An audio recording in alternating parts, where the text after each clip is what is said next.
Hello everyone, welcome to Nimbus learning powered by engineers academy. आप सबका स्वागत है निम्बस लर्निंग यूट्यूब चैनल पर।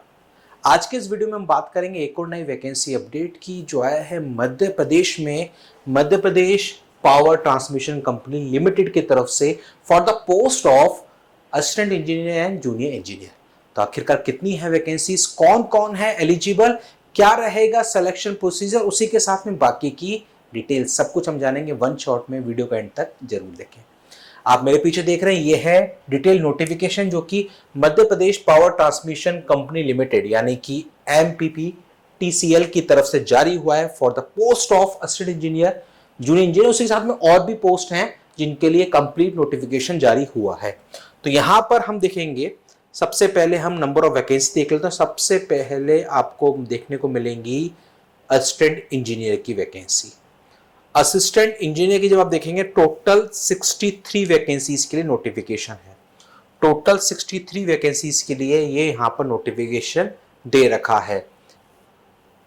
फिर हम आगे बढ़ेंगे, आगे आप देखेंगे तो आपको जूनियर इंजीनियर की दिखेंगी। ये हमारी टेक्निकल पोस्ट नहीं है, इसको स्किप करते हैं, आगे देखते हैं। ये है जूनियर इंजीनियर, कनिष्ठ अभियंता। तो जब जूनियर इंजीनियर की आप देखेंगे तो ये टोटल आपकी 247 vacancies, 247 vacancies, huge number of vacancies यहां पर आपको देखने को मिल रही हैं मध्य प्रदेश में जूनियर इंजीनियर इलेक्ट्रिसिटी बोर्ड में। फिर हम आगे देखते हैं जूनियर इंजीनियर सिविल, सिविल की भी यहां पर वैकेंसीज हैं और ये वैकेंसीज हैं total 12 vacancies junior engineer civil की यहां पर दी गई है। तो ये है। इसके अलावा लाइनमैन की भी है वैकेंसी जिसमें ITI वाले कैंडिडेट्स एलिजिबल होते हैं। तो ये भी एक यहाँ पर वैकेंसी है। इसके अलावा और भी हैं। तो टोटल 6 टाइप की वैकेंसीज इन्होंने दे रखी है, 6-7 टाइप की। तो जिसमें से असिस्टेंट इंजीनियर और जूनियर इंजीनियर ये हमारे काम की है टेक्निकल में। अब देख लेते हैं एलिजिबिलिटी की, कौन कौन है एलिजिबल, एलिजिबिलिटी क्या रहेगी वो हम देख लेते हैं सबसे पहले।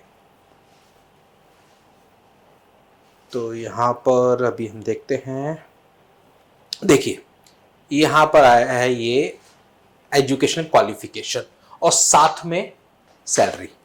सबसे पहले असिस्टेंट इंजीनियर AE की जब हम बात करें तो AE में आप देखेंगे कि यहाँ पर आपको बोल रखा है कि इलेक्ट्रिकल, इलेक्ट्रिकल और इलेक्ट्रॉनिक्स, इलेक्ट्रिकल में या फिर इलेक्ट्रिकल एंड इलेक्ट्रॉनिक्स में अगर आपने BTech कर रखा है तो आप यहां पर एलिजिबल हैं, या उसी के इक्विवेलेंट AMI अगर है तो आप यहां पर एलिजिबल हैं। वेतनमान यहां पर दे रखा है, सैलरी आपको 56,100 लेवल 12 यहां पर सैलरी रहने वाली है। अब उसी के साथ में यहां पर एक परसेंटेज वाला जो जोड़ रखा क्राइटेरिया, 65% आपको चाहिए होंगे। अनरिजर्व्ड, अनरिजर्व कैटेगरी या मध्य प्रदेश के मूल निवासी जो है न्यूनतम 65% चाहिए होगा। बाकी फिर जो और है मध्य प्रदेश के जो कैटेगरी में आते हैं 55% चाहिए, और अगर ऑलरेडी इलेक्ट्रिसिटी कंपनी में ऑलरेडी काम कर रहे हैं तो 60% चाहिए होगा, ये यहां पर दे रखा है। फिर हम देखते हैं जूनियर इंजीनियर। तो जूनियर इंजीनियर के लिए आप देखेंगे तो यहां पर आपको BTech ही चाहिए रेस्पेक्टिव ब्रांच में, यानी कि इलेक्ट्रिकल या इलेक्ट्रिकल एंड इलेक्ट्रॉनिक्स में BTech आपका होना चाहिए। डिप्लोमा वाले भी यहां पर एलिजिबल हैं, किसमें, जूनियर इंजीनियर में। तो यानी कि जूनियर इंजीनियर में अगर आपने डिप्लोमा कर रखा है या BTech है तो आप एलिजिबल हैं यहां पर 247 वैकेंसीज के लिए, या साथ में AMI अगर है, या फिर इसके अलावा AMI अगर कर रखा है तो सैलरी दे रखा 32,800 रुपीज। इसी तरीके से सिविल की जब बात करोगे तो सेम रहने वाला है, डिप्लोमा BTech या AMI अगर है सिविल ब्रांच में तो आप यहां पर एलिजिबल हैं। ये है आपकी एजुकेशन क्वालिफिकेशन। उसके बाद हम लोग देख लेते हैं एज लिमिट। एज लिमिट की कट ऑफ डेट है 1 जनवरी 2025, यानी कि 1 जनवरी 2025 के अकॉर्डिंग एज की कैलकुलेशन की जाएगी। Minimum age 21 years, minimum age 21 years है।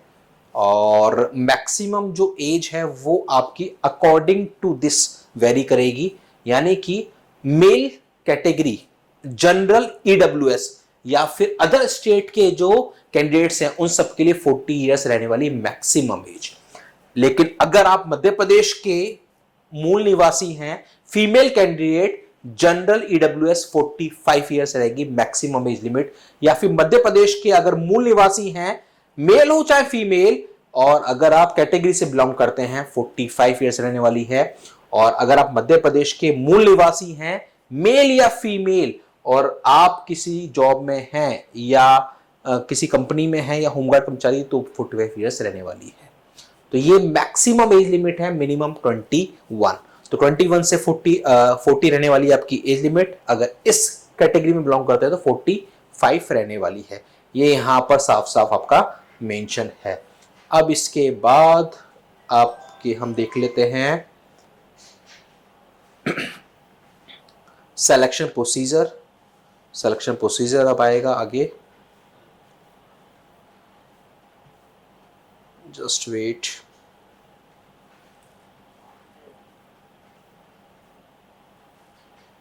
बड़ा नोटिफिकेशन है, कुछ कुछ चीजें दे रखी है साथ में। ये देखो, ये रहा चयन प्रक्रिया, सिलेक्शन प्रोसीजर।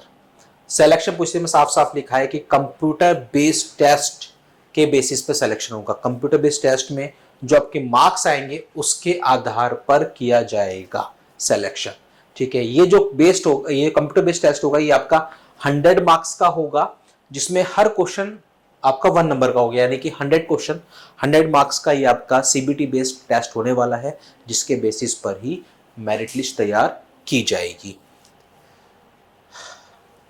इस टेस्ट में क्या पूछेगा, इसके लिए इन्होंने लिखा है कि अलग से इसका सिलेबस जारी कर दिया जाएगा। न्यूनतम cut off, minimum cut off 25%, यानी 25% से कम अगर आपके मार्क्स हैं तो आप वैसे ही बाहर हो जाएंगे। 25% से ऊपर मिनिमम चाहिए, और उसके बाद भी फिर कट ऑफ निकलेगी, उसके बेसिस पर सिलेक्शन किया जाएगा। मिनिमम 25% चाहिए होंगे, ये यहां पर लिखा हुआ है। बाकी जो और पोस्ट है उनके लिए फिजिकल टेस्ट भी होगा, तो उससे हमारा लेना देना है नहीं। ए और जेई के लिए वो नहीं है। ठीक है, इसके बाद और देखते हैं क्या और डिटेल दिया है। जो आपका सीबीटी बेस्ड टेस्ट होगा ये मध्य प्रदेश में ही होगा, और मध्य प्रदेश के जो विभिन्न शहर हैं, सिटीज हैं, उनमें ये टेस्ट आपका होने वाला है। जब आप फॉर्म फिल करेंगे तो वहां पर आप अपने इच्छा अनुसार जो भी आपको लगता है उसमें एग्जाम सेंटर्स की प्रायोरिटीज आप फिल कर सकते हैं। ये यहाँ पर साफ साफ मेंशन है, उसी के बेसिस पे दिया जाएगा। आवेदन शुल्क जनरल कैटेगरी के लिए 1200 रुपए है, और जो मध्य प्रदेश के मूल निवासी हैं, SC ST OBC EWS, उन सभी के लिए 600 रुपए रहने वाला है। ये अमाउंट आपका नॉन रिफंडेबल है। इसके बेसिस पर आपको अप्लाई करना है। अप्लाई करने के लिए कहाँ जाना होगा, MPPTCL की ऑफिशियल वेबसाइट पे जाकर वहां पर आपको अप्लाई करना होगा। अप्लाई करने के लिए यहाँ पर आप देखेंगे तो डेट्स भी मेंशन हैं।